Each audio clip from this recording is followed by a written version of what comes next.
This week marks the return of tennis players from Russia and Belarus to Wimbledon after they were banned from play last year because of their country's ties to the war in Ukraine. 18 players from both countries qualified for the Grand Slam in singles play, but not without controversy.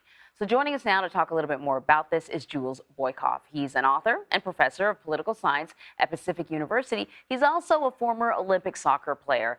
Jules, thanks for joining us. So in order to compete at Wimbledon, those 18 Russian players had to keep quiet about the war or their regime's involvement in it, the Russian regime's involvement in it. They were sort of heavily criticized, or Wimbledon was. Can we talk a little bit more about that? Sure. Well, first, sports are politics by other means, and we're Mm. seeing that in Technicolor in Wimbledon. There's no question about it. After Russia's invasion of the Ukraine, the question of how to treat pro athletes from Russia and Belarus has become one of the most prickly issues, one of the most divisive issues in the recent history of international sports. And you're seeing that play out right now in Wimbledon.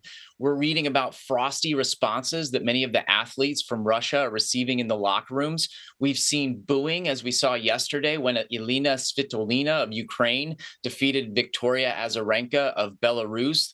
Azarenka walked to the net to shake hands, which is customary after these matches. And Svitolina refused to do so, as she's been doing in the past. And Azarenka was booed, the athlete from Belarus. So what you're seeing is the athletes are very much getting caught in the political crossfire here. Yeah, and I suppose it's challenging for these organizations, these sporting organizations, because they're also businesses. And if you have sort of top players not being allowed to participate, I assume that that is also going to cost them money. Can we sort of talk about the argument on the other side too? These are players that have devoted their entire lives to the sport, and really, through nothing that they have done, they find themselves in the crosshairs of this international struggle. Absolutely. And you're very right to bring up the money side of this. That is important to the way things have played out. Last year, when Wimbledon banned athletes from Russia and Belarus, they were dinged with a pretty hefty fine of around $2 million. And a lot of people think that that maybe had a little bit of something to do with their reversal this year. There's also the International Olympic Committee that's hovering in the background. Let's not forget that 502 days ago, when Russia invaded Ukraine, that was only 4 days after the Beijing 2022 Winter Olympics finished.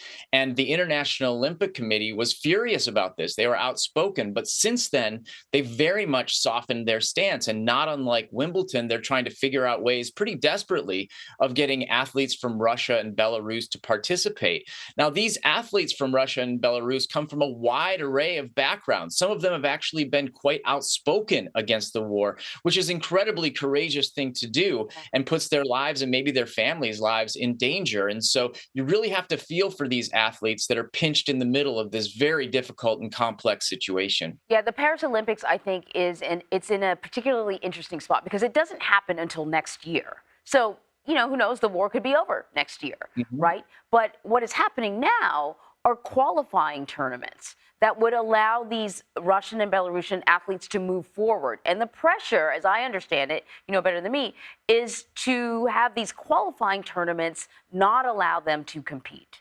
And it seems as if the International Olympic Committee is leaning towards encouraging these athletes to be allowed.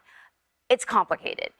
What has It happened? is. What has happened in the past? This is not the first time we have dealt with a conflict like this. How did the Olympic Committee or other large governing sporting bodies handle this sort of stuff in the past? Well, there's an interesting precursor in Russian doping, in the sense that after the 2014 Winter Olympics in Sochi, Russia, it was revealed that there was this state-sponsored doping program. The International Olympic Committee needed to figure out what to do about that, and they decided to allow athletes to participate as neutrals, not unlike we're seeing today in Wimbledon, so long as they met certain criteria. The Russian flag wasn't allowed, the national anthem from Russia wasn't allowed, and so on. But you have to say that over time, these Olympic athletes from Russia, as they were called at these various Olympics, hasn't curtailed doping. I mean, the Mm. 2022 Beijing Olympics, you saw a high profile case of a young figure skater nabbed for doping there. And so, with that as background and looking forward, which I think you're very smart to do toward Paris 2024, the International Olympic Committee is in a difficult position because their tactics from the past really aren't working right now.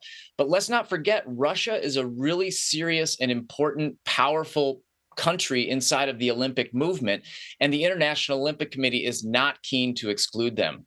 So I Mm. think moving toward Paris, we're going to see the International Olympic Committee allowing these various international sports federations to figure out ways of getting these Russian athletes to participate, if not under their flag, if not when behind their national anthem. And so that we'll have to keep a close eye on moving forward. Oh, yeah. Threading the needle for sure. Jules Boykoff, thank you so much. Thank you.